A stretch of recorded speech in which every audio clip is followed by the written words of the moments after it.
បុណ្យយុទ្ធសាស្ត្រទ្វេជ័យថកំតិចពលសេនាមាទី10ធាតុឈរធាតុដាធាតុអង្គុយអតិតៈរលត់ហើយធាតុដេកបច្ចុប្បន្នមិនមែនខ្លួនកាយសង្ខារវិជ័យសង្ខារចិត្តសង្ខារមិនទៀង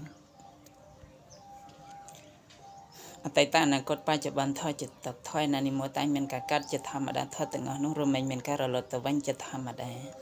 សូមឲ្យសពសត្វបានក្តីសុខធរកំតិចពលសេនាមាទី10ចាប់តែប៉ុណ្ណេះធរនេះតម្លៃ$10,000ឬ440លានរៀលកសាងខាងផ្នែកចំណេះដឹងប្រចាំថ្ងៃតម្កល់ទុកក្នុងព្រះពុទ្ធសាសនានិងពិន័យកាត់ក្តីទុក500ជាតិដល់ជនណាដែលផ្ចាំចាស់តាមហេតុសំគួរតាមហេតុ1206ដោយព្រះភិក្ខុចន្ទរតៈ